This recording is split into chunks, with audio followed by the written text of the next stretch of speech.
दोस्तों, एक simple question मैं आप लोगों को सभी को पूछना चाहता हूं कि जब आपका बच्चा गुस्सा करता है, आपका बच्चा झूठ बोलता है, या फिर आपका बच्चा टीवी ज्यादा देखता है, वीडियो गेम ज्यादा खेलता है, ऐसा कोई भी जब सीन होता है घर के अंदर, ऐसे कोई भी सिचुएशन आती है, तो उसको सुधारने के लिए एज ए पेरेंट आप सभी लोग करते क्या है?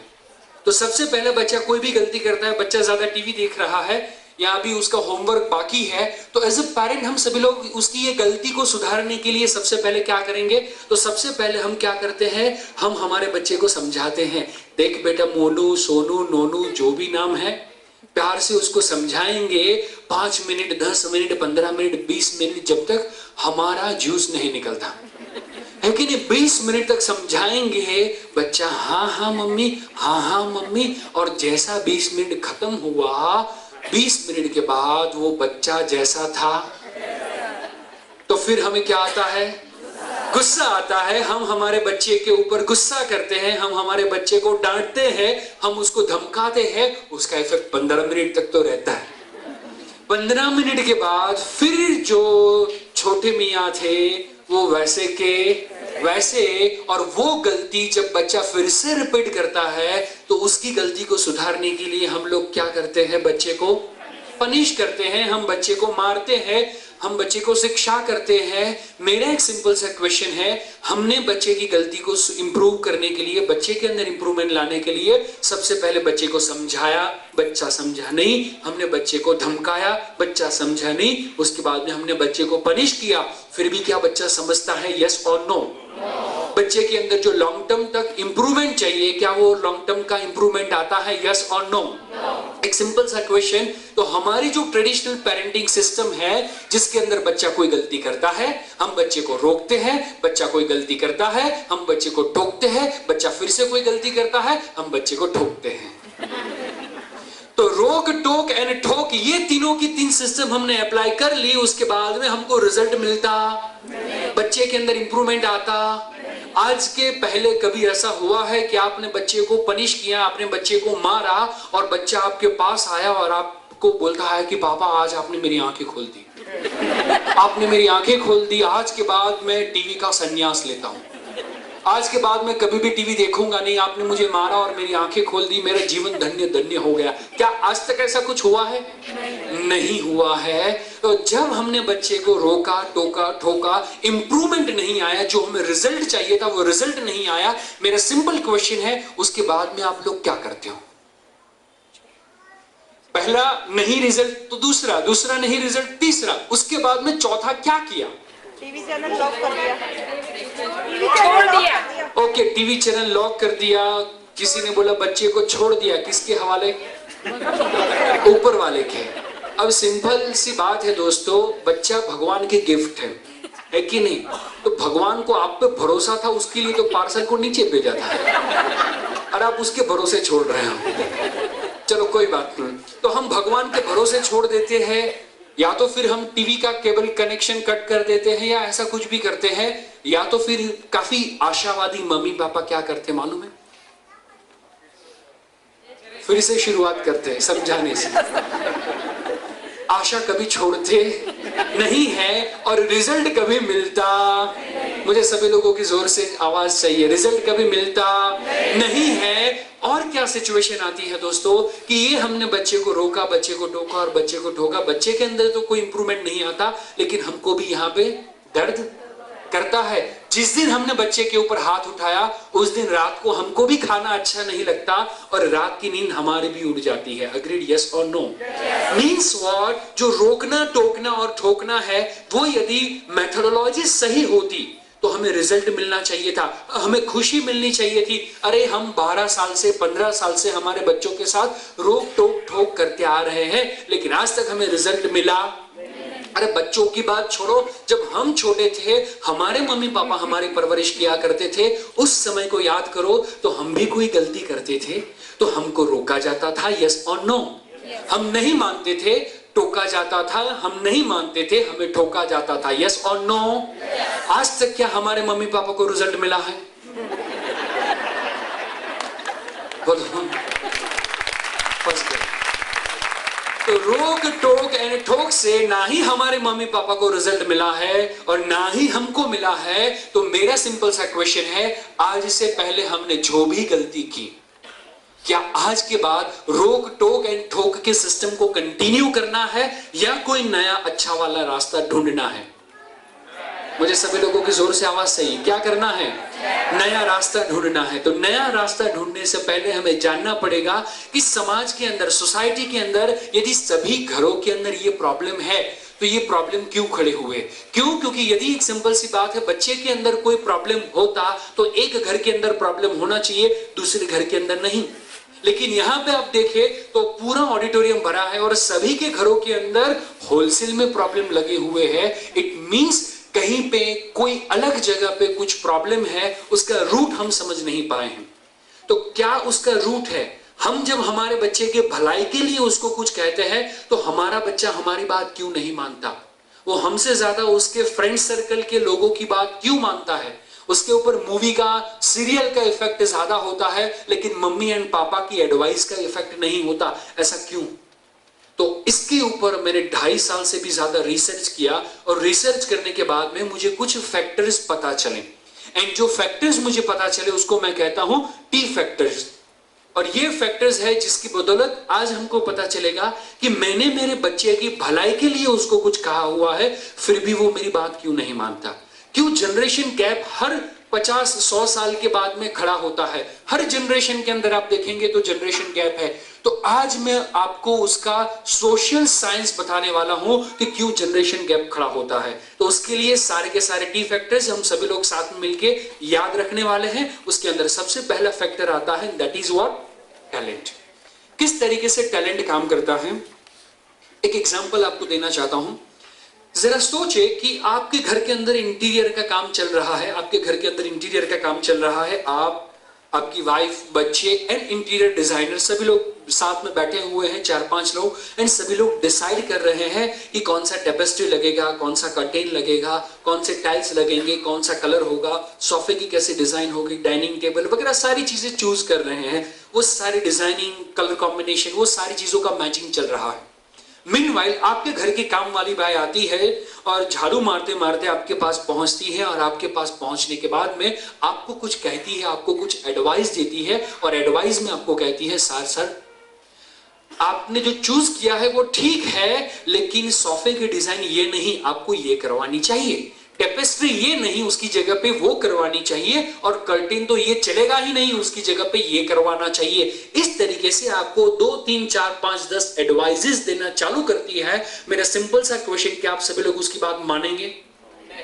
यस और नो? नो। क्यों नहीं मानेंगे?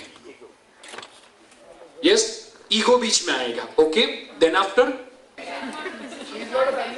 ओके, वो फैमिली मेंबर नहीं है, वो डिसीजन मेकर नहीं है, वेरी गुड। तीसरा, उसको खर्चा करना नहीं है। देन आफ्टर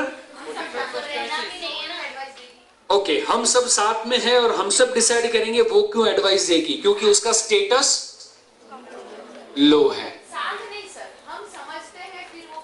ओके, हम सब समझते हैं तो फिर वो क्यों एडवाइस देगी? ठीक है। तो ये सारे रीजंस कि हमारा ईगो बीच में आएगा, उसका सोशल स्टेटस लो है या उसका फाइनेंशियल स्टेटस लो है या हम ज्यादा समझते हैं, ऐसी कोई भी बात बीच में आती नहीं है। ऐसी कोई भी बात बीच में नहीं आती है दोस्तों, आपका ईगो भी बीच में नहीं आता है। ये रीजन क्या है मैं आपको बताना चाहता हूं, समझाना चाहता हूं कि जरा सोचे, जो कर्टेन वाला बंदा है, जो कर्टेन लगाने वाला मजदूर है, वो यदि आपको बोले कि सर ऐसे नहीं, वो वाले कर्टेन डलवाओ, तो क्या वो मजदूर की बात आप मानेंगे? अग्रीड, यस और नो? कलर काम करने वाला मजदूर यदि आपको बोले कि सर ये पैम्फलेट में अच्छा लगता है, लेकिन लगने के बाद ये जो डेकोरम है अकॉर्डिंगली ये कलर अच्छा नहीं लगेगा, तो क्या हम वो मजदूर की बात मानेंगे? यस और नो? यदि सुधार काम करने वाला मिस्त्री जो मजदूर है वो भी 3, 4, 5 हजार रुपए में काम करता है, वो भी काम वाली या काम वाले के लेवल का ही है, सोशल स्टेटस हमसे काफी डाउन है, फाइनेंशियल स्टेटस हमसे काफी डाउन है, लेकिन हम उसकी बात मानेंगे जस्ट बिकॉज वो जो एडवाइस दे रहा है वो एडवाइस की उसके पास क्या है, तो हम उसी की बात मानते हैं जो व्यक्ति के पास हमसे ज्यादा क्या हो, और यदि कोई व्यक्ति हमें एडवाइस दे और वो व्यक्ति के पास हमसे कम टैलेंट हो तो हम उसकी बात मानते हैं, और यदि हम उसकी बात नहीं मानते जस्ट बिकॉज उसके पास कम टैलेंट है तो उसमें हमारी कोई भी गलती, मुझे सभी लोगों की जोर से आवाज से, हमारी गलती नहीं है। सेम वे दोस्तों मैं आपको कुछ बताना चाहता हूं, कुछ समझाना चाहता हूं कि जरा सोचे, जब आप सभी लोग 5 साल के थे, आप जब 5 साल के थे और आपके पास जो टैलेंट था, आज आपका बेटा या बेटी 5 साल का है और उसके पास जो टैलेंट है क्या सेम है या अलग है? अलग है या ज्यादा है? ज्यादा है या बहुत ज्यादा है? बहुत ज्यादा है। आज यदि आपके मोबाइल की रिंगटोन चेंज हो जाए तो आपको पुरानी वाली कैसे करना पता नहीं चलता और वो 7 साल के 8 साल के छोटे मियाँ के पास जाना पड़ता है। यस और नो? एंड वो बच्चा हमसे ज्यादा जानता है। एक सिंपल सा क्वेश्चन है मेरा कि यदि आपके पास कम टैलेंट है तो भी आपको पता है कि आपके बच्चे में आपसे ज्यादा टैलेंट है, तो आपका बच्चा तो ज्यादा टैलेंटेड है, उसको तो पता होगा ना बापू में कम टैलेंट है। और यदि उसको पता है कि बापू में कम टैलेंट है तो फिर उसको क्या बापू की बात माननी चाहिए?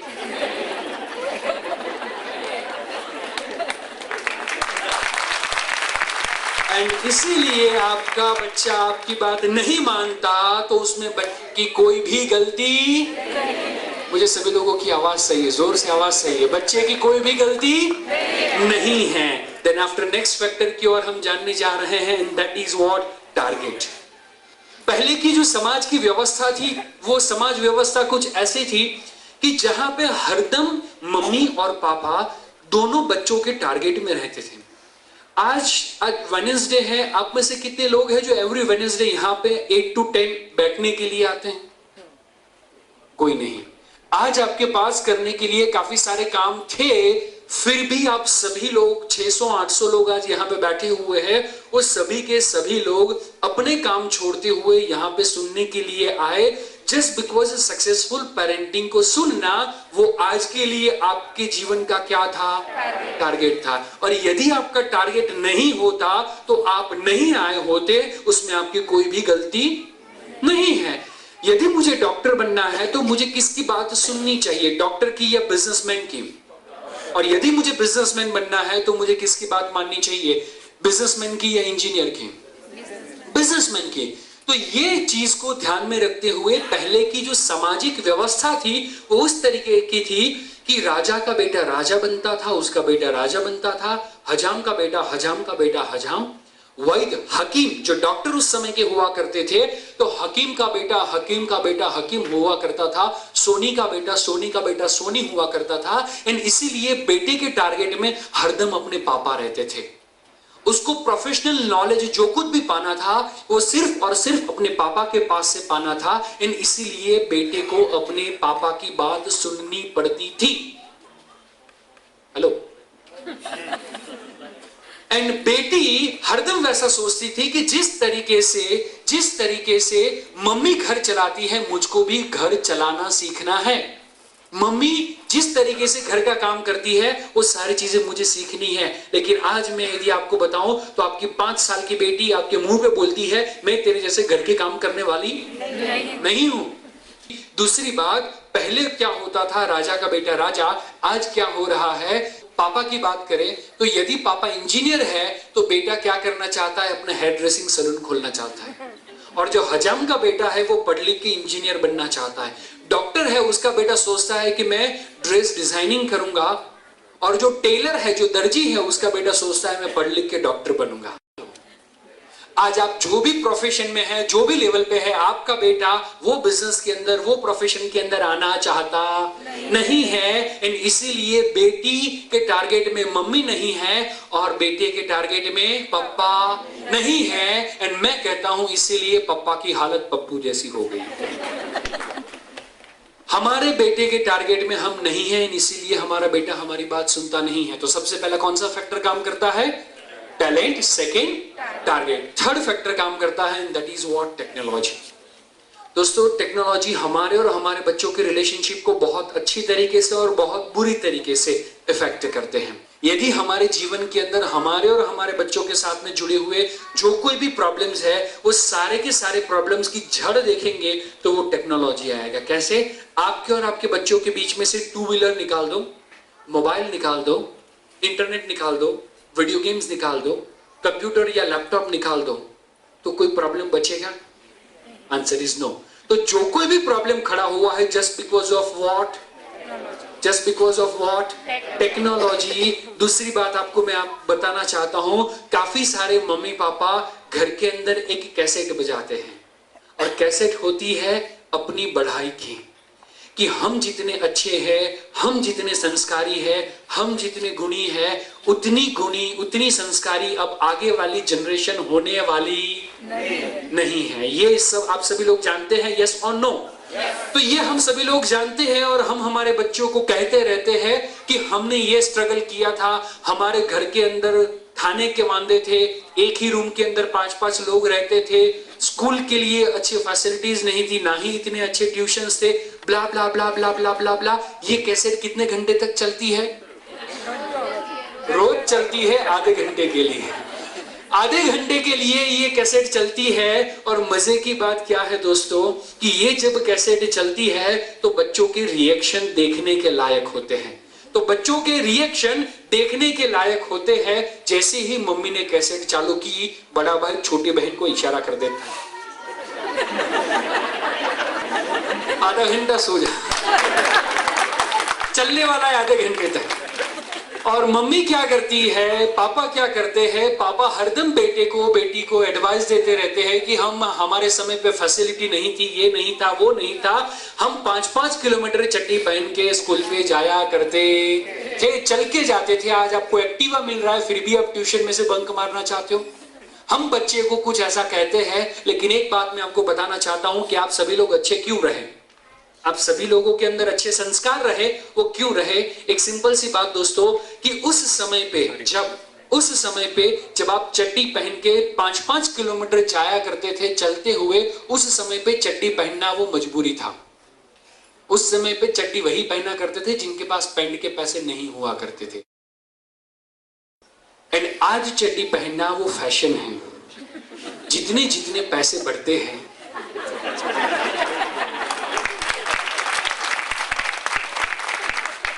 तो ये सिचुएशन है, ये हालात है। मैं आप सभी लोगों को पूछना चाहता हूं, जब आप सभी लोग छोटे थे, आप संस्कार की बात करते हो, आप अच्छेपन की बात करते हो, बहुत ही अच्छी बात है, लेकिन ये क्यों, वो मैं आपको पूछना चाहता हूं। और आप सभी लोगों का मुझे आवाज चाहिए, हाँ या ना के अंदर। तो मैं आप सभी लोगों को पूछना चाहता हूं कि जब आप सभी लोग छोटे थे, उस समय पे क्या कलर टीवी था? मुझे सभी लोगों की जोर से आवाज चाहिए, यस और नो? कलर टीवी नहीं था। उस समय पे 250 जितनी चैनलें नहीं थी। उस समय पे टीवी के अंदर देखने से ज्यादा ना देखने वाले प्रोग्राम आते नहीं थे। एकता कपूर की ऐसे सीरियल्स कि जिसमें एकता की एक भी बात ना हो, ऐसी सिचुएशन नहीं थी। और मजे की बात देखो, बॉलीवुड की ऐसी सिचुएशन जिसके अंदर मूवी देखने से पहले आपको 4-5 लोगों को पूछना पड़े, अरे यार फैमिली के साथ देखने जैसा है ना? तो वो सिचुएशन बॉलीवुड की नहीं थी। गर्लफ्रेंड बॉयफ्रेंड का कल्चर नहीं था। इंटरनेट, यूट्यूब, फेसबुक, वो सारी चीजें नहीं थी। वीडियो गेम्स, PS3 नहीं था। Vada pav, pizza, burger, discotheque, ऐसी कोई भी चीज नहीं थी। मैं आपको पूछता हूं, बिगड़ने वाली एक भी चीज नहीं थी, इसीलिए तो आप सभी लोग सीधे रहे। उस समय पे वीडियो गेम होता और आप चुपचाप पढ़ाई करते तो मैं मानता। उस समय पे फेसबुक होता और आप बुक को फेस करते तो मैं मानता। आज ये सारी टेक्नोलॉजी के साथ में कैसे स्टडी किया जाए, उसका प्रैक्टिकल एक्सपीरियंस हमारे सभी लोगों के पास नहीं है।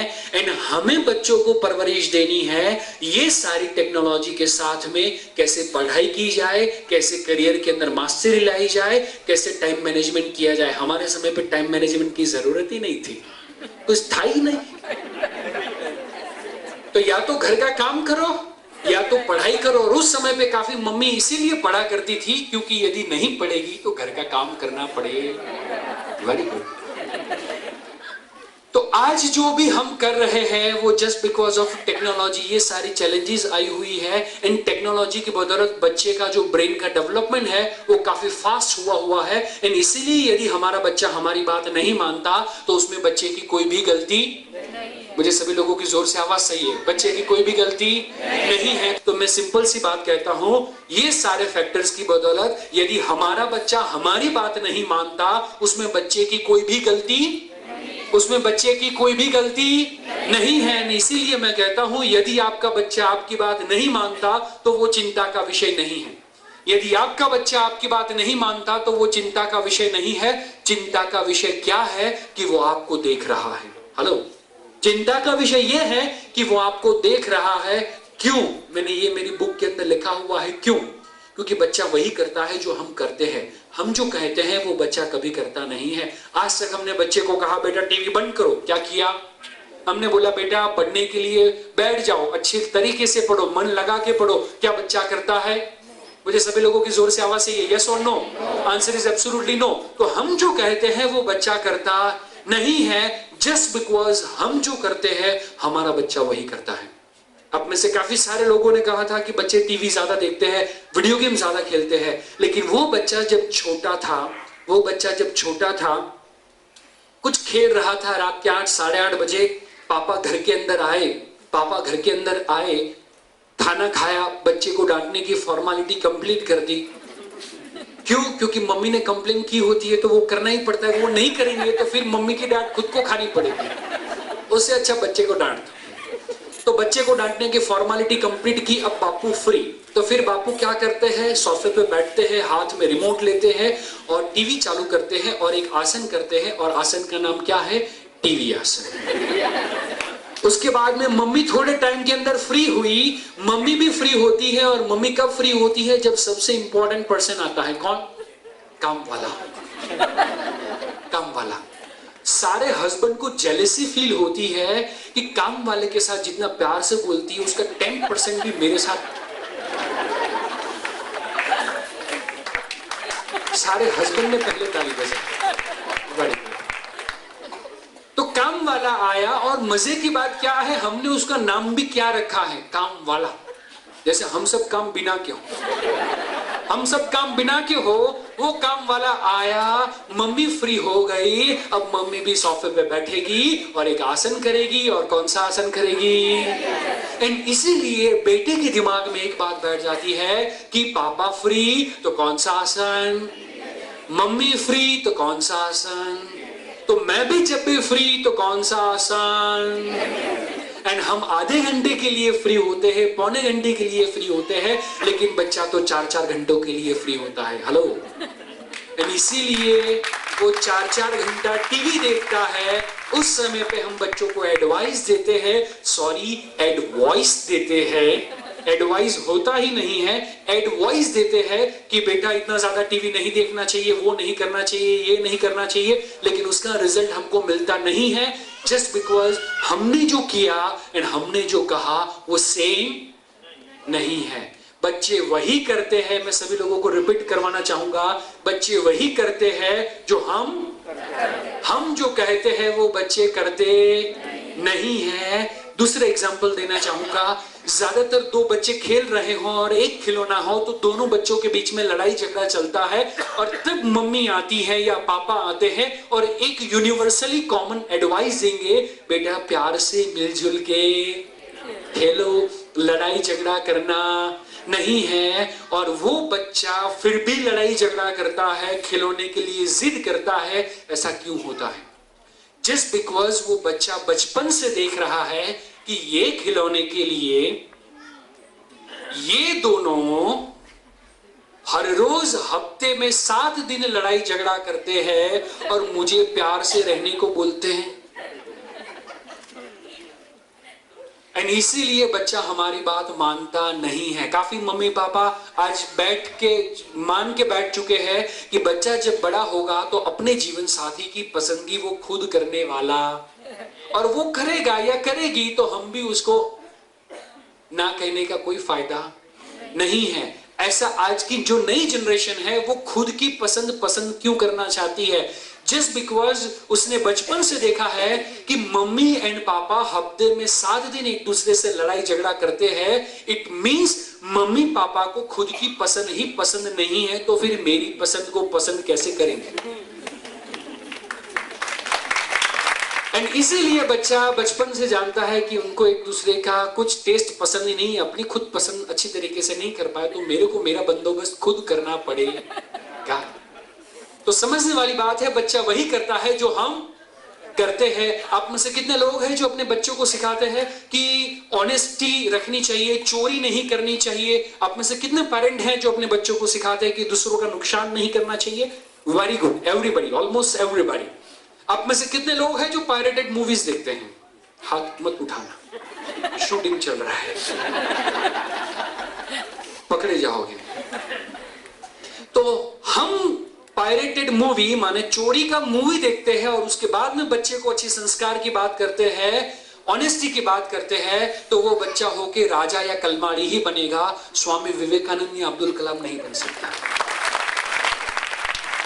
बच्चा वही करता है जो हम, मुझे सभी लोगों की जोर से आवाज से ये हम करते हैं। हम जो कहते हैं वो बच्चा करता नहीं है। एंड इसीलिए एक छोटा सा वीडियो देखते हैं कि बच्चे सबसे पहले माता पिता को फॉलो करते हैं, माता पिता का अनुकरण करते हैं, उसके बाद में पूरी दुनिया का। एक छोटा सा वीडियो देखते हैं।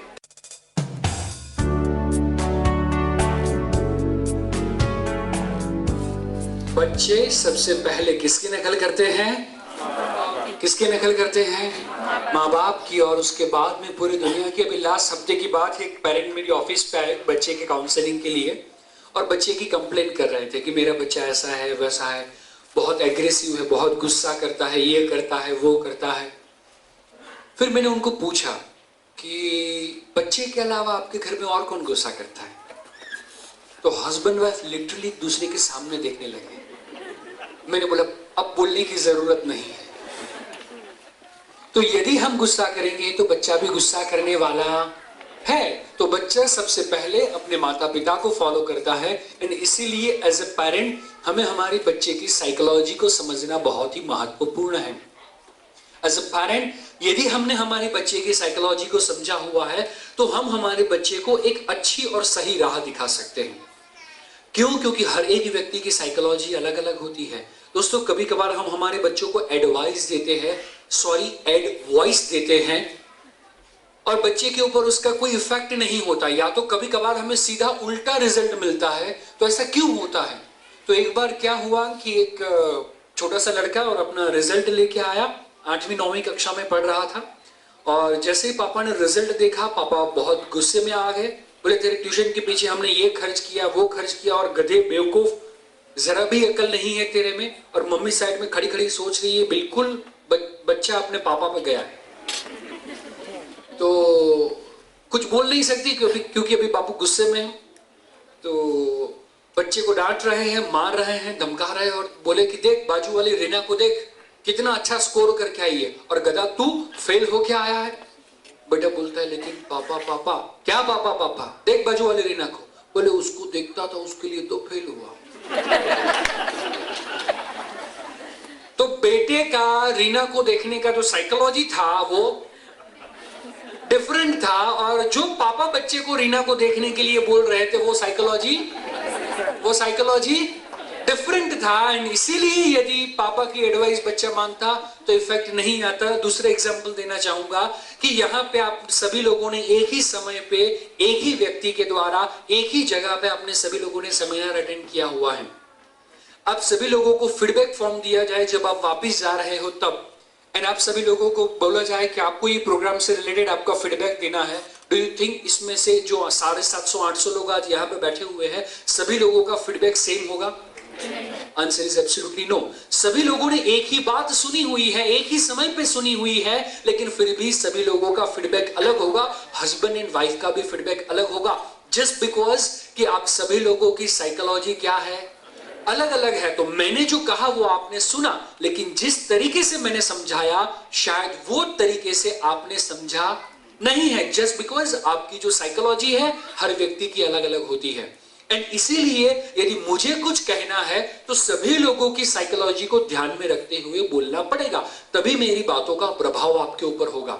सेम वे यदि मुझे बच्चे को समझाना है तो मुझे जो कहना है और बच्चे को जो सुनना है वो सेम हो सकता है, लेकिन मेरा समझाना और बच्चे का समझना सेम हो सकता नहीं है।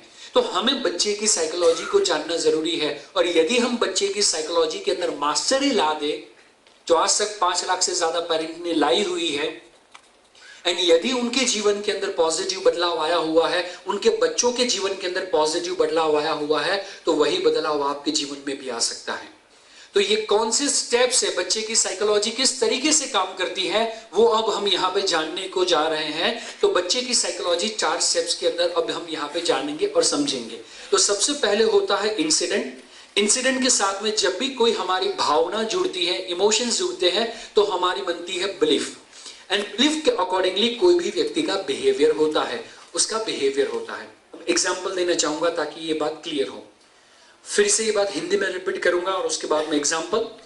कोई भी घटना के साथ में जब हमारी भावना जुड़ती है तो वो हमारी मान्यता बनती है, और मान्यता के अनुसार हमारा वर्तन होता है, हमारा बिहेवियर होता है, हमारे बच्चे का बिहेवियर होता है। फॉर एन एग्जाम्पल कि आज बच्चा ज्यादा टीवी देख रहा है, वो बच्चे का क्या है? बिहेवियर है। बच्चा मेरी बात नहीं सुन रहा है, वो बच्चे का क्या है? बिहेवियर है। बच्चा मेरे सामने बैक आंसरिंग करता है, वो क्या है? बच्चे का बिहेवियर है। बच्चा गुस्सा करता है, बच्चा बाहर का खाना खा रहा है, वो सारी चीजें क्या है? बिहेवियर।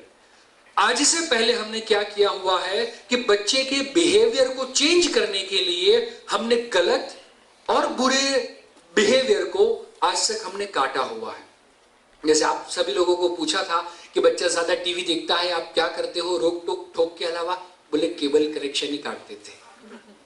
तो हमने क्या किया? बच्चे के बिहेवियर को काटा। हमको ऐसा लगा कि मेरा बच्चा किसी ऐसे दोस्त के साथ बात कर रहा है, उसका कोई ऐसा फ्रेंड है, ऐसा कोई कलीग है जो गाली गलौज करता है, जिसके अंदर अच्छी संस्कार नहीं है, तो हम इमीडिएटली उसका वो दोस्त के साथ बोलने का बिहेवियर क्या करेंगे? काट देंगे।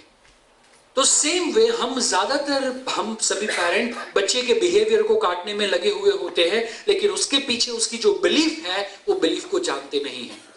दोस्तों, यदि आप कहीं से गुजर रहे हो और वहां पे आम का पेड़ हो, वहां पे बहुत अच्छे आम लगे हुए हो और आपको वो आम चाहिए, आप पेड़ पे चढ़ पाए वैसे सिचुएशन नहीं है, वो हालात नहीं है, वो उम्र नहीं है, और यदि आपको वो चाहिए आम, तो आपके पास पत्थर है, तो आप पत्थर मार के वो आम को लेंगे। तो आप पत्थर कहां पे मारेंगे? किसके ऊपर मारेंगे? किसके ऊपर मारेंगे? आम के ऊपर मारेंगे। और यदि आपने आम के ऊपर पत्थर मारा तो क्या होगा? आम बिगड़ जाएगा। यदि आपको आम चाहिए तो आम के ऊपर पत्थर नहीं मारना है। आम जो छोटी सी डाली के ऊपर लटक रही है, वो जो उसका छोटा सा रूट है, वहां पे यदि हमने पत्थर को हिट किया तो आम हमको मिलेगा। अग्रीड? यस और नो? सेम वे यदि मुझे बच्चे के बिहेवियर को काटना है, बिहेवियर को चेंज करना है, बिहेवियर के अंदर ट्रांसफॉर्मेशन लाना है, तो बिहेवियर के ऊपर पत्थर मारने की, उसको हिट करने की जरूरत नहीं है। मुझे क्या करना पड़ेगा? उसका रूट माने उसका बिलीफ जो है, वो बिलीफ को मुझे चेंज करना पड़ेगा। बिलीफ के ऊपर मुझे पत्थर मारना पड़ेगा। एंड यदि वो मैं करना सीख लूं, यदि वो मैं करना जान लूं, तो मेरे बच्चे के अंदर बहुत अच्छा बदलाव आ सकता है। और दोस्तों, मैं आपको बोलूं कि जब जब हमारे इमोशंस के साथ में कोई भी चीज जुड़ती है, तभी हमारे दिमाग के अंदर वो बिलीफ बनती है। उससे पहले बदलाव नहीं आता। आप में से काफी सारे लोग हैं जो स्मोक करते हैं, और उनकी वाइफ उनको हरदम बोलती रहती है कि स्मोकिंग छोड़ दो, स्मोकिंग छोड़ दो, स्मोकिंग छोड़ दो। वो व्यक्ति कैंसर के हॉस्पिटल के अंदर जाता है, फिर भी उसके अंदर कोई बदलाव नहीं आता। वो हरदम पोस्टर्स देखता रहता है, ऐसे वीडियोस देखता रहता है। हर स्मोकिंग की एडवर्टीजमेंट के बाद आता है कि इससे कैंसर होने की संभावना है। वो बात सुनने के बाद भी वो व्यक्ति के अंदर बदलाव नहीं आता, उसकी आदत नहीं छूटती। क्यों? क्योंकि वो पोस्टर के साथ में, वो हॉस्पिटलाइज हुए दर्दी के साथ में उसका क्या नहीं जुड़ा हुआ? इमोशन नहीं जुड़ा हुआ। और यदि ये व्यक्ति जो 15 साल से 20 साल से स्मोकिंग कर रहा है, उसका जिगरी दोस्त हो, या उसका बड़ा भाई हो वो भी स्मोक कर रहा हो, और यदि उसको कैंसर हो जाए और यदि उसकी डेथ हो जाए और जो फैमिली के अंदर चैलेंजेस आए वो यदि ये बंदा देखता है, तो 15 साल पुरानी 20 साल पुरानी स्मोकिंग की आदत 5 सेकंड के अंदर छूट जाएगी। अग्रीड, यस और नो? वो घटना के साथ में क्या जुड़ना जरूरी है? इमोशन। दूसरा एग्जाम्पल, जो व्यक्ति फुल स्पीड से कार चलाता है वो जब भी हाईवे पे जाता है 1 या 2 या 3 या 4 एक्सीडेंट देखता ही है, लेकिन जब वो हम एक्सीडेंट को देखते हैं तो उसका इफेक्ट 5 मिनट तक होता है। 5 मिनट 60-70 5 मिनट के बाद कोई अच्छा गाना आया, इमीडिएटली 120। ऐसा क्यों होता है? जस्ट बिकॉज वो जो एक्सीडेंट था, वो एक्सीडेंट के साथ में वो व्यक्ति का क्या नहीं जुड़ा हुआ? इमोशन नहीं जुड़ा हुआ। यदि उसका फ्रेंड, यदि उसका कोई रिलेटिव जिसके साथ इमोशन जुड़े हुए थे, फुल स्पीड से कार चलाने में यदि उसकी डेथ हो जाए, तो ये व्यक्ति की 15 साल पुरानी 20 साल पुरानी आदत भी 1 सेकंड के अंदर छूट सकती है।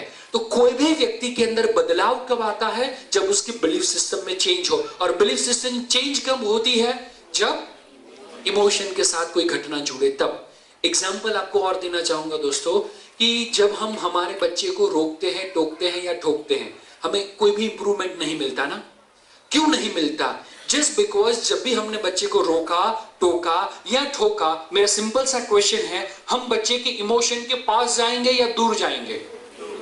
यदि हम बच्चे के इमोशन से दूर चले गए, उसके बाद में हमने एडवाइस दिया, तो क्या बात बनेगी? Answer is no. वो हमारी बात सुनेगा नहीं, उसकी बिलीफ सिस्टम में कोई भी बदलाव आएगा नहीं। सो हमारा जो नया रास्ता है, वो रास्ता कैसा है कि हमें बच्चे के इमोशनल सेंटर में एंटर होना है, उसकी बिलीफ को चेंज करना है, एंड तो उसके बिहेवियर में चेंज आने की संभावना 100% है। एंड वो सिस्टम को सीखने के लिए 3-3.5 घंटे से ज्यादा का समय चाहिए। एंड इसीलिए संडे मॉर्निंग में वर्कशॉप के अंदर सबसे पहले यही चीज हम डिटेल में सीखने वाले हैं। डिटेल में सीखेंगे कि बच्चे के इमोशनल सेंटर में कैसे जाए एंड उसकी हर एक बिलीफ को कैसे चेंज करें। एंड जब मम्मी पापा ये सीखते हैं, जो बच्चा 4-4 घंटा टीवी देखता है एंड मम्मी पापा ये वर्कशॉप की ये टेक्निक फॉलो करते हैं, तीसरे दिन के बाद बच्चा बोलता है कि मेरे को इतना टीवी देखना ही नहीं है। बच्चा सामने आके बोलता है, जैसे गंगा घर पे बह रही हो, ऐसा फील करते हैं पेरेंट। एंड ऐसा कई लाखों लोगों के घर के अंदर हुआ है। हम हमारे बच्चों को दोस्तों एक बात बोलना चाहता हूँ एग्जाम्पल के जरिए, कि हम हमारे बच्चों को बिगाड़ना नहीं चाहते, लेकिन समहाउ हमारी मेथोडोलॉजी रॉन्ग है। एग्जाम्पल, अभी जिस मुंबई की मैं बात करूं, तो मुंबई के अंदर बोरीवली में प्रबोधन ठाकरे में हमारा सेमिनार चल रहा था। थोड़े समय पहले की ही बात है, और बोला मंडे इवनिंग का ही सेमिनार था, और जब ये साइकोलॉजी का सेशन चल रहा था, एक पेरेंट ने तुरंत हाथ खड़ा किया। मैंने बोला क्या हुआ?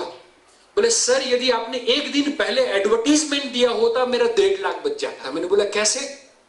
बोले मैंने मेरे बच्चे के लिए, फैमिली के लिए 1.5 लाख रुपए का होम थिएटर सिस्टम लिया, और जैसा मैंने सिस्टम लिया मेरी तो वाट लग गई।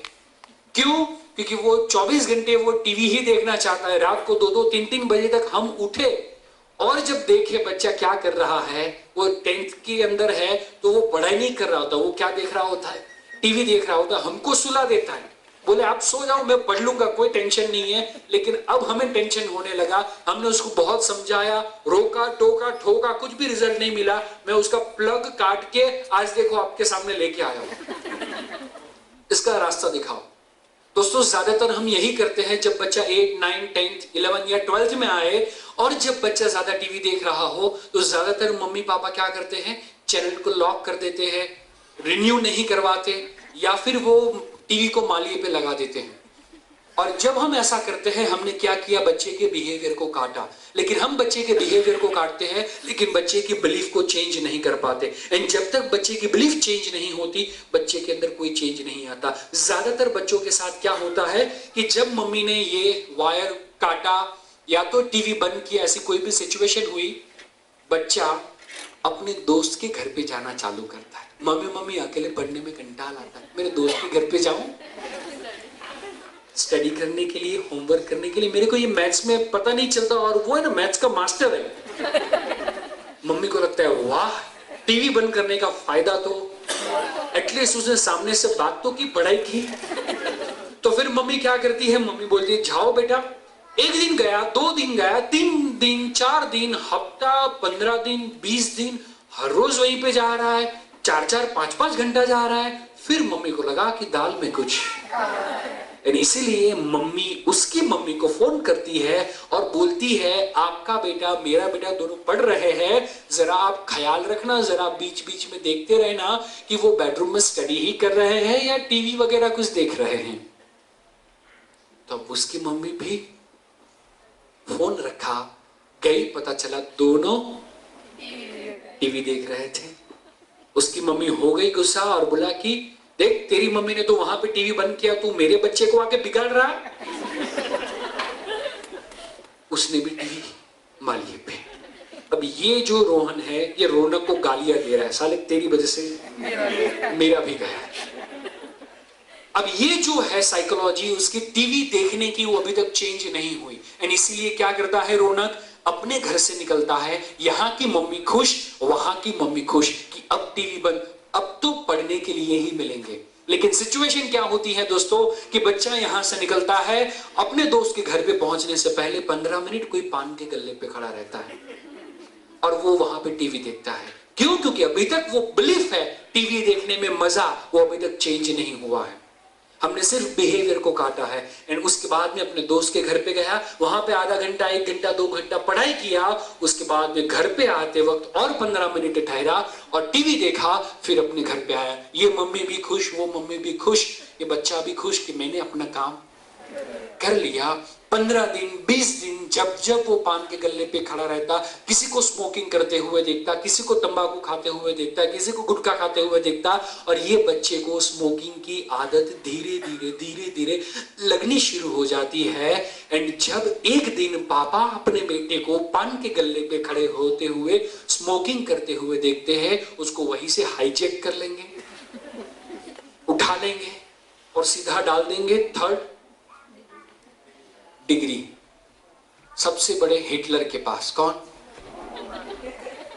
और फिर मम्मी चालू करेगी, तेरे दोस्त, उसने सबसे पहले तुझे लड़ाई करना सिखाया, झूठ बोलना सिखाया, अब उतना कि उसने तुझे स्मोकिंग करना भी सिखा दिया।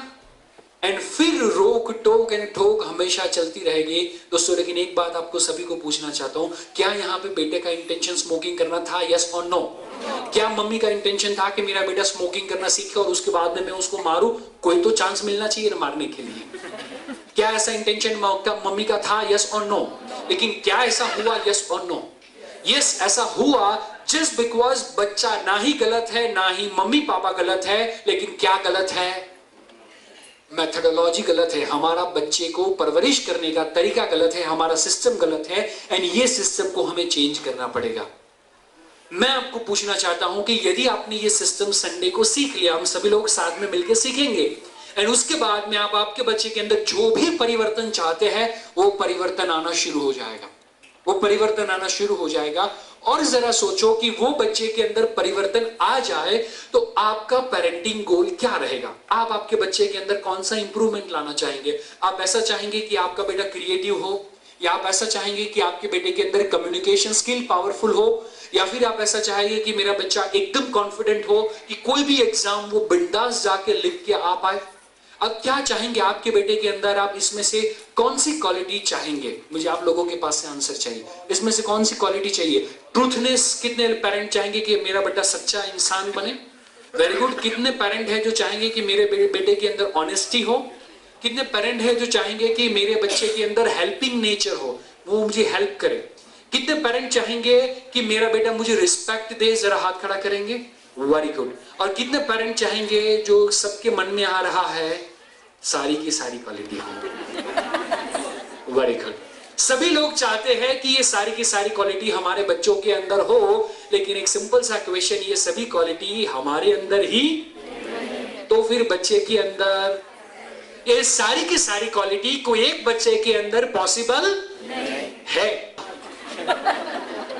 सारी की सारी क्वालिटी कोई एक बच्चे के अंदर पॉसिबल है। और उससे आगे जाके और एक ट्रूथ मैं आपको बताना चाहूं तो ये सारी की सारी क्वालिटीज आपके बच्चे के अंदर थी। यदि आप मेरी बात नहीं मानते तो आने वाले 3 मिनट में आप मेरी बात मान लेंगे। फॉर एन एग्जाम्पल आपको सोचना है कि आपका बच्चा 1.5 साल से लेके 2.5 साल के बीच में था, तब की उम्र को आपको सोचना है। सभी पैरेंट यहाँ नीचे ऊपर जो भी बैठे सभी लोगों को आपको करना है कि 1.5 से लेके 2.5 साल के बीच में जब आपका बेटा या बेटी थे, उस समय के बिहेवियर को, उसके चेहरे की मासूमियत को आपको याद करना है। एंड आपको सभी को मुझे आंसर देना है आपके बच्चे के बारे में। एंड इसीलिए मैं चाहता हूं आपके बच्चे का आंसर है तो आप सभी की आवाज मुझसे पहुंचनी चाहिए। तो क्या आप सभी लोग तैयार है उसके लिए? मुझे सभी लोगों की जोर से आवाज चाहिए। क्या तैयार है? Okay, so let's start with creativity. हम हमारे बच्चे के अंदर क्रिएटिविटी डेवलप करना चाहते हैं, लेकिन 1.5 से लेकर 2.5 साल के बीच में जब बच्चा था, छोटा बच्चा था, उस समय पे वो ऐसे विचार आपके सामने प्रकट करता था, ऐसा कोई क्वेश्चन आपको पूछता था तो उस समय पे आपको ऐसा लगता था, अरे यार ये आइडिया तो आज तक मेरे दिमाग में नहीं आया। ऐसा कभी हुआ है आपके साथ? यस और नो? Means what? वो छोटे बच्चे के अंदर हमसे ज्यादा क्रिएटिविटी थी। Then after second is communication skill. बच्चे के अंदर लैंग्वेज नहीं था, लेकिन उसके पास नॉन वर्बल कम्युनिकेशन स्किल उतना पावरफुल था नॉन वर्बल कम्युनिकेशन स्किल। और आज जरा देखें कि वो जो नॉन वर्बल कम्युनिकेशन स्किल था कितना पावरफुल था। आपका ऑफिस पे बॉस के साथ झगड़ा हो गया, स्टाफ के साथ लफड़ा हो गया, कस्टमर ने पेमेंट नहीं दिया और पार्टी उठ गई, आप सिग्नल पे खड़े थे, किसी ने गाड़ी ठोक दी, 15,000 का बम्पर का खर्चा आया, कुछ भी टेंशन लेके आप घर के अंदर आए, दरवाजा खुला और वो नन्ही सी जान को जब आपने देखा, उसने आपको देखा, एंड जो नॉन वर्बल कम्युनिकेशन हुआ, उसकी प्यारी सी मुस्कान को जब आपने देखा तो आपको लगता है पूरा दुनिया का टेंशन गया दिल लेने। यस और नो? अब दुनिया का सारा टेंशन उसको गोद में उठाते थे और दुनिया का सभी टेंशन आप भूल जाते थे। यस और नो? एंड आज उसको देखने पर टेंशन आता है। तो उस समय पे उसके पास कम्युनिकेशन स्किल, मुझे सभी लोगों की आवाज चाहिए, कम्युनिकेशन स्किल थी। देन आफ्टर कॉन्फिडेंस, इतना कॉन्फिडेंट था बच्चा, इतना कॉन्फिडेंट, आप उसको 20th फ्लोर पे लेके जाओ, 20वीं मंजिल पे लेके जाओ और आप उसको हवा में उछालो, बच्चा क्या करेगा? उसकी जगह पे आपको लेके जाए और आपको हंस पाओगे? बच्चे के अंदर उस समय पे क्या था? कॉन्फिडेंट कि मुझे उड़ाया है तो वो मुझे पकड़ने वाला है। उसके अंदर भरोसा था, उसके अंदर विश्वास था। क्यों विश्वास था? क्योंकि आज तक उसने किसी का विश्वास तोड़ा नहीं। एंड हमें किसी के ऊपर विश्वास नहीं है, मानो या न मानो, हमने किसी का विश्वास तोड़ा हुआ है। इसीलिए हम लोगों के ऊपर विश्वास नहीं रख सकते। अरे यार, आज आप यहां से घर पे जाएंगे तो रास्ते में कोई भी सोसाइटी का कोई भी कुत्ता आएगा, वो सो रहा होगा। आप में से कितने लोगों के अंदर कॉन्फिडेंट है कि उसकी पूंछ पे है ताकत? लेकिन आप कोई भी 1.5 से लेकर 2.5 साल के बीच के बच्चे को आप कोई भी सोसाइटी के कोई भी कुत्ते के पास छोड़ दो, पूंछ पकड़ेगा, पूंछ खींचेगा, कान खींचेगा, उसके ऊपर बैठ जाएगा, उसके मुंह में हाथ डालेगा। यस और नो? इतना कॉन्फिडेंस बच्चे के अंदर। जरा सोचो तो सही, आज तक आपने सुना हुआ है कि कुत्ते ने 25 साल के 30 साल के लड़के को काटा, 18 साल की सुंदर युवती को काटा, या 80 साल के बुजुर्ग आदमी को काटा, लेकिन आज तक आपने सुना है कि 1.5 साल के छोटे से बच्चे को कुत्ते ने काटा? इतनी समझदारी कुत्ते में भी है। इतनी समझदारी कुत्ते में भी है कि छोटे बच्चे पे हाथ नहीं उठाना चाहिए। और यदि आज के बाद घर पे जाके आपने बच्चे पे हाथ उठाया तो आप तो कुत्ते से भी, आपने बोला। तो बच्चे के अंदर कॉन्फिडेंस, वेरी गुड, अब समझ रहे हैं। आफ्टर ट्रूथनेस, सच्चाई बच्चे के अंदर इतनी थी कि उसने आपकी काफी सारे पोले खोली होगी। पापा ने कहा है, पापा घर पे नहीं है, धन्यवाद। उसके अंदर सच्चाई थी, झूठ क्या उसको पता ही नहीं था। लेकिन जिस दिन आपने बच्चे को बोला, देखो बेटा झूठ नहीं बोलना चाहिए, उस दिन उसको पता चला आइला झूठ भी होता है। उस दिन उसको पता चला कि जीवन में झूठ जैसी भी कोई चीज है। उससे पहले उसको पता नहीं था। Means what? ये सारी की सारी क्वालिटी आपके बच्चों के अंदर, लेकिन अब हु इज रिस्पॉन्सिबल? इसीलिए मैं एक बात कहता हूं दोस्तों, इसीलिए मैं एक बात कहता हूं, children are the creation of the God, they are not useless, unfortunately they have been used less, they have been used less. जो बच्चा है वो भगवान की गिफ्ट है, जो बच्चा है वो भगवान की गिफ्ट है। आप में से कितने लोग मानते हैं कि बच्चा भगवान की गिफ्ट है? Very good. हम जब किसी को गिफ्ट देते हैं, तोहफा देते हैं, 500 रुपए का, 700 रुपए का, 1000 रुपए का, तो वो गिफ्ट देने से पहले चेक करते हैं, वो गिफ्ट देने से पहले चेक करते हैं कि वो टूटा तो नहीं है, स्क्रैच तो नहीं है, प्राइस टैग तो नहीं लगा हुआ है। ये सारी चीज चेक करने के बाद हम किसी को गिफ्ट देते हैं। अग्रीड? यस और नो? सोचो जरा, 1000 रुपए का गिफ्ट यदि हम किसी को देते हैं तो भी 3-3 बार चेक करते हैं, तो ये बच्चा तो ऊपर वाली की अमूल्य भेंट है। तो उसने जब आपको ये भेंट दी, उसने जब आपको ये गिफ्ट दिया, तो क्या उसने चेक नहीं किया होगा? मैं कहता हूं वो चेक करता है, एंड इसीलिए वो 9 महीने लगाता है, एंड इसीलिए वो 9 महीने लगाता है। लेकिन क्या बात है दोस्तों कि कोई भी गिफ्ट में मिली हुई चीज उसकी उतनी वैल्यू नहीं होती। यदि आप 30,000 रुपए का 100 ml का कोई परफ्यूम परचेज करते हो, आप उसको कैसे इस्तेमाल करोगे? सर मैं थोड़ी, मेरे बच्चे भी बड़े होकर इस्तेमाल करेंगे, उतना चलेगा। लेकिन सोचो आपके घर पे कोई फंक्शन है और मैं आपके घर पे आया एंड मैंने आपको ऐसा कोई परफ्यूम गिफ्ट में दिया, तो वो कितने समय तक चलेगा, उसका यूज कैसा होगा? सेम वे बच्चे की जो गिफ्ट है वो अनजाने में हमने उसी तरीके से यूज की हुई है, एंड इसीलिए जो भी प्रॉब्लम आए है इसके लिए बच्चा रिस्पॉन्सिबल नहीं है, ना ही हम रिस्पॉन्सिबल है, हमारी पुरानी सिस्टम है जो रिस्पॉन्सिबल है। एंड इसीलिए हमें एक दिन का इन्वेस्टमेंट करना पड़ेगा, क्योंकि हमारा बच्चा जीनियस है, बॉर्न जीनियस है। एंड उसके लिए हम संडे मॉर्निंग में 8 बजे से शुरुआत करने वाले हैं, शाम के 6 बजे तक ये वर्कशॉप रहेगा। ये दिन की जो हमारी जर्नी रहेगी उसमें हम क्या क्या सीखेंगे, तो आइए जरा सी वो थोड़े से ग्लिम्स देख ले कि कौन कौन सी चीजें होगी, कौन कौन से टूल्स एंड टेक्निक्स होंगे। तो संडे को मॉर्निंग में हम सभी लोग साथ में मिलकर सबसे पहले जानेंगे कि बच्चे को एकेडमिकली कैसे सक्सेसफुल बनाएं। आप में से कितने पेरेंट है जो आप अपने खुद के बच्चे को एकेडमिकली सक्सेसफुल देखना चाहते हैं? Very good. लेकिन आजकल के बच्चे हम वैसा मानते हैं कि उनको लिखने में कंटाला आता है, पढ़ने में कंटाला आता है। अग्री? लेकिन एक बात आपको पूछना चाहता हूं, जब आपका बेटा छोटा था, उसको लिखना नहीं आता था, आपकी जेब से पेन लेता था और वो लिखने की कोशिश करता था? उसको जब पढ़ना नहीं आता था, तब आप जिस तरीके से न्यूज़पेपर उठाते थे, जिस तरीके से पढ़ते थे, सेम तरीके से वो भी पढ़ना चाहता था। यस और नो? Means what? लिखने का, पढ़ने का इंस्टिंक्ट ऊपर वाले ने उसके अंदर डाला हुआ था।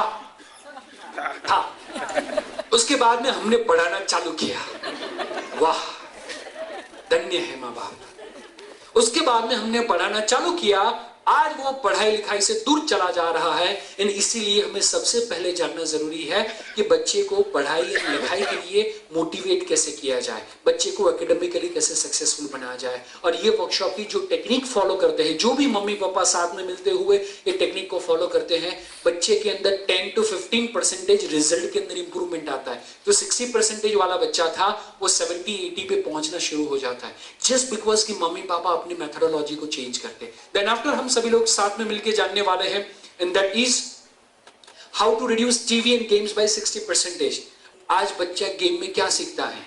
किसी को मार के आगे बढ़ना, किसी को मार के आगे बढ़ना, किसी को मार के आगे बढ़ना। हमें बच्चे के अंदर वो जो साइकोलॉजी है उसको चेंज करना पड़ेगा। एंड यहाँ पे जो भी पेरेंट आएंगे उनको ये टेक्निक पता चलेगी कि बच्चे की साइकोलॉजी को कैसे चेंज करे, एंड टीवी एंड गेम 60% से भी ज्यादा कैसे कम करे। एंड उसके लिए आपको रोकना नहीं पड़ेगा, टोकना नहीं पड़ेगा, एंड ठोकना नहीं पड़ेगा। बच्चा अपने आप 60% टीवी कम कर दे तो नेगेटिव चीजें ऑटोमेटिकली उसके ब्रेन में क्या होगी? कम जाएगी। तो आपकी पॉजिटिव बातें सुनना बच्चा पसंद करना शुरू करेगा। एंड वही एक्सपीरियंस लास्ट टाइम हमारे एक वर्कशॉप के अंदर आए हुए थे प्रोफेसर साहब। प्रोफेसर साहब ने ये वर्कशॉप अटेंड किया, गुजराती के प्रोफेसर, और उनकी जो बेटी थी 3-4 साल की, वो ज्यादा टीवी देखती थी, उन्होंने वर्कशॉप अटेंड किया। 15 डेज के बाद हमारा दूसरा वर्कशॉप था दूसरे सिटी के अंदर, वो वहां पे रिविजन करने के लिए आए। एंड हर वर्कशॉप के अंदर 30 to 40% नया कुछ होता है, नई टेक्निक्स होती है। तो वो वहां पे आए और उन्होंने वहां पे फीडबैक दिया कि 15 दिन के अंदर 3-4 साल की बेटी के अंदर कितना इंप्रूवमेंट आया। तो आइए सब साथ में मिलकर देखते हैं, एंड यही इंप्रूवमेंट आप लोगों के घर के अंदर भी आने वाला है। ફરીથી ગુડ મોર્નિંગ। મધર અને ફાધર તરીકે નવા જન્મ માટે હેપી બર્થડે બધાને।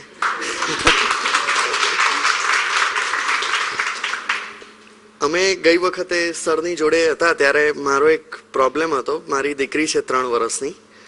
મેં સરને કીધું કે મારી દીકરીને ટીવી જોવાનો શોખ છે અને એ વાતનો અમને શોખ છે। અમને એ વાત જરા ખટકતી હતી, પણ એમણે સોલ્યુશન આપ્યું એટલે અમે એ ચાલુ કર્યું। અત્યારે એનો જે રેશિયો હતો કે એ દિવસના 3, 4 કે 5 કલાક જેવું એ જોતી હતી રેગ્યુલરલી, એની જગ્યાએ હવે એ 1 કલાક 2 કલાક માંડ જોવે છે। આ 10 કે 15 દિવસનું જ આ ઉદાહરણ છે। તો થેન્ક યુ સર, અને આવા વર્કશોપ થાય એના માટે ખૂબ ખૂબ આભાર। Thank you. तो ऐसे ही खुशी आपके घर के अंदर भी संडे के बाद आनी शुरू हो जाएगी। देन आफ्टर हम सभी लोग साथ में मिलकर देखने वाले हैं how to reduce hyper activeness.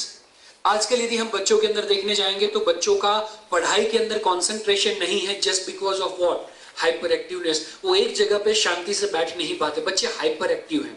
और ये एक घर के अंदर एक बच्चे की बात नहीं है, समाज के अंदर आप कहीं पर भी किसी भी पेरेंट को पूछेंगे तो सभी पेरेंट का यही कहना है कि बच्चा गुस्सा ज्यादा करता है, एक जगह पे कंसंट्रेशन के साथ बैठ नहीं पाता, 2 घंटा पढ़ नहीं पाता। तो ऐसा ब्रेन डेवलपमेंट की प्रोसेस के अंदर कोई जगह पे कमी रही हुई है, एंड इसीलिए सभी बच्चों के अंदर ये प्रॉब्लम आया हुआ है। तो यहां पे हम जानेंगे कि बच्चे की जो हाइपर एक्टिवनेस है उसका और ब्रेन डेवलपमेंट का क्या कनेक्शन है। ब्रेन डेवलपमेंट की प्रोसेस के अंदर हम कौन सी चीजें ध्यान में रखें तो बच्चे की हाइपर एक्टिवनेस कम हो सकती है। एंड जो भी पेरेंट ने ये वर्कशॉप अटेंड किया और ये टेक्निक फॉलो की, उन्होंने ये रिजल्ट पाया हुआ है कि बच्चे के अंदर 80% से ज्यादा हाइपर एक्टिवनेस कम होती है। Then after discover and develop your child's inborn talent. 2 तरह की टैलेंट होती है, एक टैलेंट होती है that is inborn talent, second talent होती है दैट इज एक्वायर्ड टैलेंट। जो हम बाहर की दुनिया से सीखते हैं उसको हम कहेंगे एक्वायर्ड टैलेंट। ज्यादातर मम्मी पापा को ऐसा लगता है कि मैं मेरे बच्चे को ट्यूशन क्लासेस में डालूंगा, यूसी मास में डालूंगा, स्केटिंग में डालूंगा, स्विमिंग में डालूंगा, म्यूजिक में डालूंगा, डांस में डालूंगा और बच्चा जीनियस हो जाएगा। ऐसा होता तो अब्दुल कलाम ने काफी सारे क्लासेस किए होते, नरेंद्र मोदी ने काफी सारे क्लासेस किए होते, स्वामी विवेकानंद ने काफी सारे क्लासेस किए होते, जीनियस आइंस्टाइन ने काफी सारे क्लासेस किए होते। हेलो, हम जो भी चीज के पीछे भागते हैं वो कौन सी टैलेंट है, दैट इज एक्वायर्ड टैलेंट। लेकिन हर एक बच्चा भगवान की गिफ्ट है, तो यदि आप किसी को गिफ्ट देते हैं उससे पहले चेक तो करते हैं ना कि वो गिफ्ट उसके काम की तो है। अग्रीड? यस और नो? वो गिफ्ट उसके काम में आएगी या नहीं आएगी वो आप चेक करते हैं। सेम वे भगवान ने भी कुछ चेक किया होगा एंड उसके बाद में आपको वो गिफ्ट दिया होगा। तो उसके अंदर कोई एक इनबॉर्न टैलेंट पड़ा हुआ है, एक गॉड गिफ्ट पड़ा हुआ है। लेकिन हमारा प्रॉब्लम क्या मालूम है कि कोई बच्चा अपनी गॉड गिफ्ट को जाने, उसको मम्मी पापा के अपोज में जाते हुए वो उसके ऊपर काम करना शुरू करे, एंड वो यदि आमिर खान बन जाए, वो यदि महेंद्र सिंह धोनी बन जाए, वो यदि परीक्षित जोबनपुत्रा बन जाए, वो यदि स्वामी विवेकानंद बन जाए, वो यदि डॉक्टर स्नेह देसाई बन जाए, उसके बाद में लोग क्या बोलेंगे? गॉड गिफ्ट, गॉड गिफ्टेड है, ये बंदा गॉड गिफ्टेड है। यस और नो? जो जीनियस बन जाता है उसके बाद में हम बोलते हैं कि ये गॉड गिफ्टेड है। लेकिन मैं आपको बोलूं, गॉड गिफ्टेड हर एक व्यक्ति है। ऊपर वाले ने कोई भी पार्शियलिटी नहीं रखा है, लेकिन ज्यादातर पेरेंट ने वो गिफ्ट का रैपर खोला ही नहीं है। यहां पे आपको बताया जाएगा कि आपके बच्चे के अंदर छिपी हुई गॉड गिफ्ट को कैसे जाना जाए, एंड देन आफ्टर उसको प्रोफेशनल कन्वर्ट कैसे किया जाए, उसको डेवलप कैसे किया जाए। तो उसकी पूरी प्रोसीजर हम यहां पे जानने वाले हैं। और उसके लिए हम भगवत गीता, जिसके अंदर बताया गया प्रकृति ही क्रियमाणानि कर्माणि सर्वशः, भगवत गीता के काफी सारे रूल्स एंड रेगुलेशन जो हमें बच्चे की इनबॉर्न टैलेंट को जानने के लिए एंड उसको प्रोफेशनली डेवलप करने के लिए काम में आएंगे। तो उसके लिए हम भगवत गीता के काफी सारे श्लोक्स के ऊपर हम डिस्कशन करने वाले हैं। वही बात जो महाभारत के अंदर थी दोस्तों। ज्यादातर मम्मी पापा आज कंप्लेन करते रहते हैं बच्चे को कि देख वो कितना अच्छा स्विमिंग कर रहा है, तू भी कर, वो कितना अच्छा कराटे कर रहा है, तू भी कर। लेकिन महाभारत के अंदर से एक लेसन जो आज हमें सीखने को मिलता है, दैट इज अर्जुन, जो बहुत अच्छी तरीके से धनुष्य चला सकता था, उसकी मम्मी ने कभी कंप्लेन नहीं की कि तू भीम की तरह गदा चलाना सीख, और ना ही भीम को कंप्लेन की गई कि तू अर्जुन की तरह धनुष्य चलाना सीख। यस और नो? उनके पास जो इनबॉर्न टैलेंट थी, वो इनबॉर्न टैलेंट को जाना गया, अकॉर्डिंगली उनको शस्त्र दिए गए, तो वो 5 थे, फिर भी 100 के ऊपर भारी पड़े। तो आपको सोचना है बच्चे को कौरव बनाने हैं या पांडव बनाने हैं, क्या बनाने हैं हम? तो बच्चे की इनबॉर्न टैलेंट को जानना पड़ेगा और उसको प्रोफेशन में कन्वर्ट करना पड़ेगा। देन आफ्टर हम जानेंगे how to balance between love and discipline. ज्यादातर फैमिली के अंदर जो प्रॉब्लम है, वो प्रॉब्लम क्या है? जब हम बच्चे को प्यार देते हैं तो बच्चे डिसिप्लिन में रहते हैं, और जब बच्चे को डिसिप्लिन करना चाहते हैं तो हमारे और बच्चों के बीच में प्यार रहता नहीं है। तो दोनों के बीच में बैलेंस कैसे करें, उससे रिलेटेड टूल्स एंड टेक्निक्स आपको यहां पे दिखाए जाएंगे। Then after teen age parenting, जब बच्चे 12 साल के ऊपर हो जाते हैं तो बच्चों के अंदर काफी सारा बदलाव आना शुरू हो जाता है, एंड वो बदलाव काफी मम्मी पापा समझ नहीं पाते। काफी मम्मी पापा कंप्लेन करते हैं कि 2 साल पहले मेरी बेटी ऐसी नहीं थी, 2 साल पहले, 3 साल पहले मेरा बेटा ऐसा नहीं था, लेकिन आज क्या बदलाव आ गया। तो टीन एज के अंदर मम्मी पापा को क्या ध्यान में रखना चाहिए, उसके ऊपर ये टूल्स एंड टेक्निक्स होंगे। इसीलिए मैं रेकमेंड करूंगा, टीन एज के अंदर आप देखेंगे तो मम्मी एंड पापा को, यहाँ पे से आप में से कितने पेरेंट हैं जिनके बच्चे टीन एज में हैं, 12 to 19 इन बिटवीन? अब सभी को मैं स्ट्रांगली रेकमेंड करूंगा कि आप ये संडे को, ये अपॉर्चुनिटी को मिस ना करें। देन आफ्टर हम जानेंगे how to balance your personal and professional life. आज की जो भागदौड़ की लाइफ है उसमें हमें मम्मी को, पापा को, दोनों को काम करना पड़ता है। या तो अकेले पापा काम कर रहे हैं तो मॉर्निंग 9 to रात को 9 बजे तक उनको काम करना पड़ता है। तो बच्चे को जो क्वालिटी टाइम देना चाहिए, हम जानते हैं कि बच्चे को क्वालिटी टाइम देना चाहिए, लेकिन कैसे, वो हम नहीं जानते।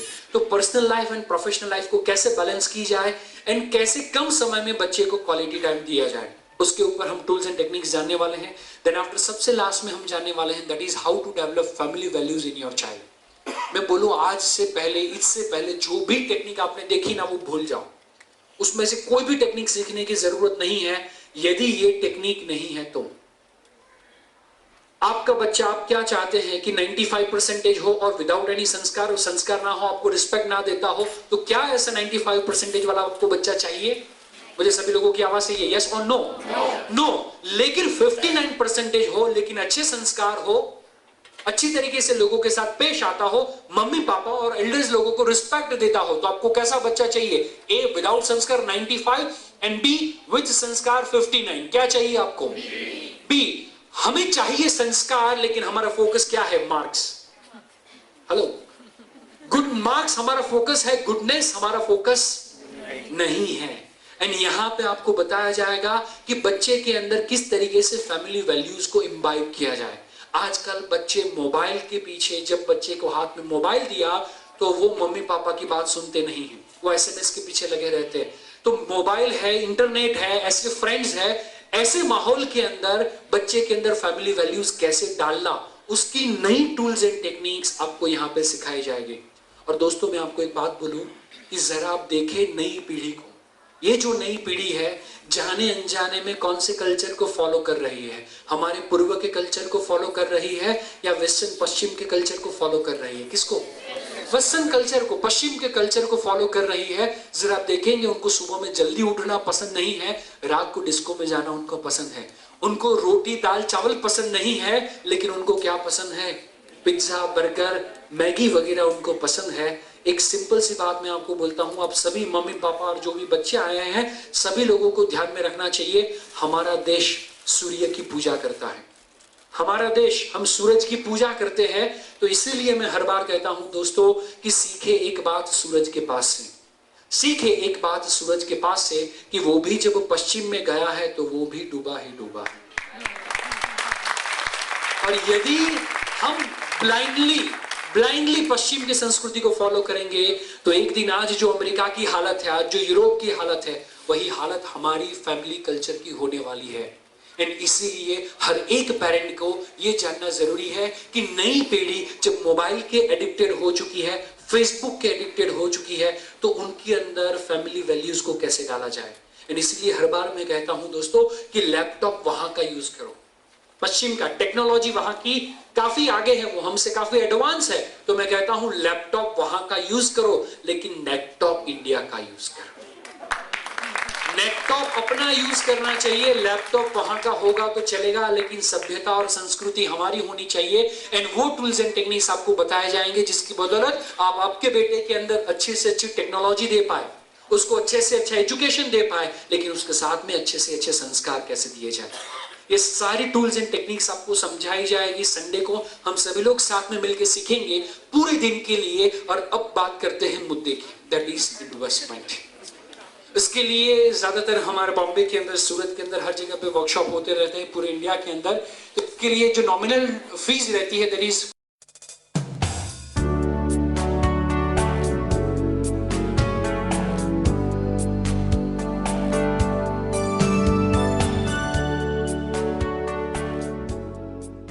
दोस्तों, ये जो वर्कशॉप है हर 5 या 6 महीने के बाद अहमदाबाद में आता है। और इस बार की जो बैच है 350 से 400 पेरेंट्स के बीच में होगी। 400 से ज्यादा पेरेंट्स हम लेने वाले नहीं हैं। तो इसीलिए मैं आपको रिक्वेस्ट करता हूं, काफी सारे रजिस्ट्रेशन हो चुके हैं। और यदि आप अपने बच्चे के लिए कुछ अच्छा करना चाहते हैं, कुछ अच्छी टेक्निक सीखना चाहते हैं, तो हो सके उतना जल्दी आप अपना रजिस्ट्रेशन करवाएं। ये वर्कशॉप की फीस के अंदर क्या क्या इंक्लूडेड है? तो सबसे पहले ट्रेनिंग मटेरियल किट आपको मिलेगी, refreshment, morning breakfast, lunch and high tea, ये फीस के अंदर इंक्लूडेड है। डीवीडी आपको मिलेगी, हमारी सक्सेसफुल पेरेंटिंग वर्कशॉप की ये डीवीडी है, वो एक डीवीडी आपको मिलेगी। उसके साथ में पेरेंटिंग की आपको बुक मिलेगी, साथ में आपको रिवीजन फैसिलिटी मिलेगी। ये जो भी आप पे करते हो ये 1 डे की फीस नहीं है, इसके बदले में आपको लाइफ टाइम रिवीजन कार्ड मिलेगा। जो कार्ड आपको मिलेगा एंड वो कार्ड दिखाते हुए आप लाइफ टाइम कभी भी ये वर्कशॉप पूरे इंडिया में फ्री ऑफ कॉस्ट अटेंड कर सकते हैं। जो भी होटल होगा, होटल का जो भी नॉमिनल फूड चार्ज रहेगा वही आपको पे करना रहेगा। तो इसके बाद में कभी भी पेरेंटिंग का वर्कशॉप अटेंड करने के लिए आपको फिर से वो फीस भरने की जरूरत नहीं होगी। एंड सबसे लास्ट में आपको एक प्रोग्राम हमारा है that is called PJ skill, that is Parikshit Joganputra's SMS knowledge for intellectual learning. Sunday को आप ये वर्कशॉप अटेंड करेंगे। मंडे मॉर्निंग से 9:30 को मैं आपके मोबाइल पे आऊंगा टिप्स के जरिए। पूरे साल तक आपको हर रोज मॉर्निंग में पेरेंटिंग से रिलेटेड अलग अलग टिप्स मिलता रहेगा पूरे साल तक। एंड आपका ये जो वर्कशॉप है वो हम कभी भी आपको भूलने नहीं देंगे। तो 9:30 मॉर्निंग में एवरीडे हम मिलते रहेंगे। इस तरीके से ये सारी फैसिलिटीज ये फीस के अंदर इंक्लूडेड है। ये पीजे स्किल का हमारा जो प्रोग्राम है। एंड सबसे लास्ट में ये प्रोग्राम किसके लिए हेल्पफुल हो सकता है? तो ये पेरेंट्स के लिए हेल्पफुल हो सकता है, माता पिता के लिए, और जो टीचर्स है उनके लिए हेल्पफुल हो सकता है। और स्पेशली पेरेंट जिनके बच्चे 1 से लेके 18 साल के बीच में है, उनको ये वर्कशॉप कभी भी मिस नहीं करना चाहिए। क्यों? क्योंकि मेडिकली ये बात प्रूव हो चुकी है कि जो ब्रेन डेवलपमेंट की प्रोसेस है वो 1 से लेके 18 साल के बीच में होती है। और उसमें से भी सबसे ज्यादा ब्रेन का डेवलपमेंट होता है पहले 4 साल के अंदर। आप में से कितने पेरेंट हैं जिनके बच्चे 1 से लेके 4 साल के बीच में? जरा हाथ खड़ा करेंगे। Very good. मैं चाहूंगा सभी लोग इनके लिए तालियां बजाएं, जोरदार ताली होनी चाहिए कि आप सभी लोग सही समय पे आए हुए हैं। लेट हो उससे पहले आप ये वर्कशॉप का बेनिफिट ले सकते हैं। आपके बच्चे का ब्रेन का डेवलपमेंट पहले 4 साल में मैक्सिमम होने वाला है। तो वो कैसे ब्रेन का डेवलपमेंट होगा, उसको यदि जीनियस बनाना है तो उसके रूट पहले 4 साल में डालेंगे उतना अच्छा है। बाकी जो है वो 50% प्रोसेस 4 से लेके 18 साल के बीच में होती है। और उसके अंदर 4 से लेके 8 साल के बीच में 30% ब्रेन का डेवलपमेंट होता है। आप में से कितने पेरेंट हैं जिनके बच्चे 4 से लेके 8 के बीच में हैं? इनके लिए भी जोरदार तालियां हो जाएं। आपके पास अभी 50% चांस बाकी है, तो आप भी अपॉर्चुनिटी को मिस ना करें। और किनके बच्चे हैं जो 8 से लेके 18 के बीच में हैं? चिंता ना करें, पिक्चर अभी बाकी है मेरे दोस्त, पिक्चर अभी बाकी है मेरे दोस्त। टीन एज के अंदर काफी सारा बदलाव आएगा। ब्रेन डेवलपमेंट की प्रोसेस कैन भी उतनी हेल्पफुल नहीं होगी, लेकिन टीन एज और बिहेवियरल प्रॉब्लम्स, मोबाइल के प्रॉब्लम्स, टीवी एंड गेम्स के प्रॉब्लम्स, रॉन्ग फ्रेंड सर्कल के प्रॉब्लम्स, रॉन्ग डिमांड्स के प्रॉब्लम्स जो है वो आपको इस एज के पेरेंट को हेल्पफुल होगा। तो ये सभी पेरेंट के लिए रिमेनिंग 20% तालियां हो जाए। तो 1 से लेकर 18 साल के बीच में यदि आपका बेटा है या फिर आपका ग्रैंडसन या ग्रैंड डॉटर है तो ऐसे दादा दादी भी ये वर्कशॉप अटेंड कर सकते हैं। एंड सबसे लास्ट में ये जो वर्कशॉप है कहां पे रखा गया है?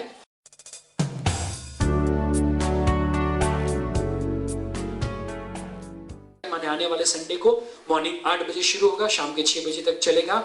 एंड आप सभी पेरेंट के लिए एक सिंपल सी बात कहना चाहूंगा दोस्तों, गेहूं एक ही होता है, उसका आटा एक ही होता है, लेकिन यदि उसकी मेथोडोलॉजी में चेंज हो जाए, उसकी बनाने के सिस्टम में चेंज हो जाए, तो उसमें से रोटी बनेगी, या तो भाखरी बनेगी, या तो थेपला बनेगा, या तो पूरी बनेगी, या तो लड्डू बनेगा, या तो हलवा बनेगा।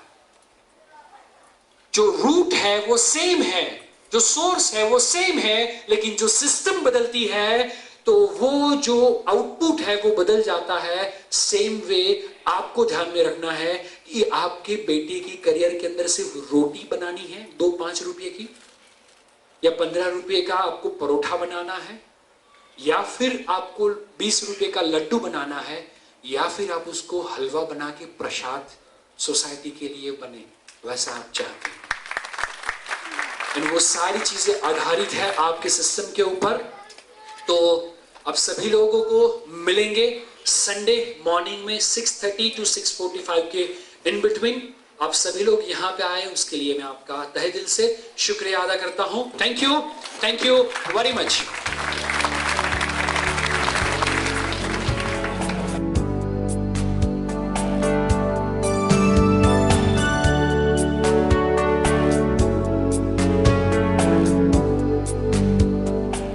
सबने सुना होगा, जगदीश सिंह ने बहुत अच्छा बोला था, गाया था, उस मूड से शुरू करे फिर ये जिंदगी। टुडे लग रहा है कि 10 साल के बाद we have re energize our self as a father, as a mother, as a parent. आए तब ये इम्प्रेशन के साथ आए थे कि एटलीस्ट हम लोग ये जानेंगे कि हम मानते हैं कि हम हमारे बच्चे को अच्छी तरह केयर करते हैं, we are very good as a parent, but there must be some gap in between a reality as well as what we are doing. Thanks a lot. आज at least we know कि where we are standing, where are we, and what is the actual need of a child.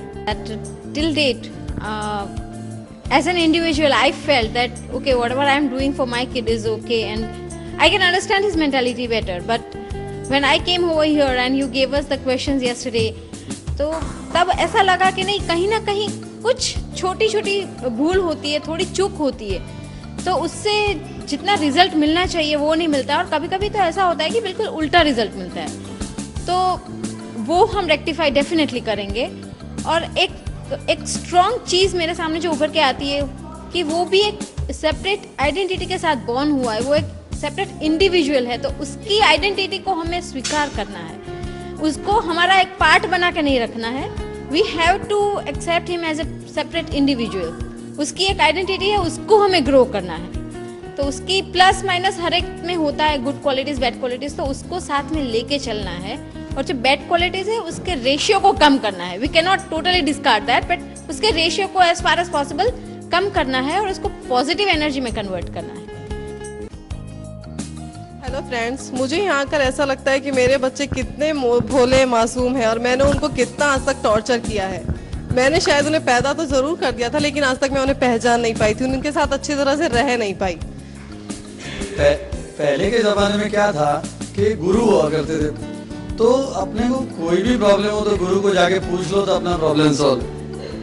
ठीक है, तो अभी क्या हुआ, जैसे मुझे कोई भी प्रॉब्लम होता था तो मैं बुक्स में ढूंढता था, इंटरनेट पे ढूंढता था, तो एक क्वेश्चन के आंसर के लिए बहुत सारा रिसर्च करना पड़ता था। अभी एक ही है, खाली परीक्षित साहब को फोन करो, problem solve.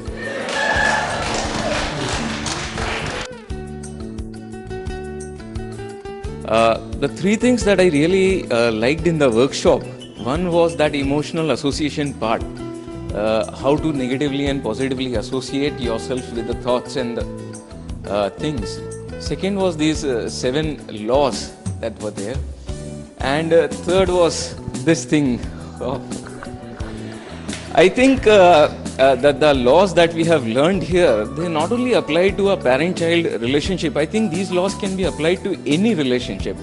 The law of involvement or any law that you see, these can be applied to any relationship. Even in your business or in your office, if you apply this to your teams, to your colleagues, you would see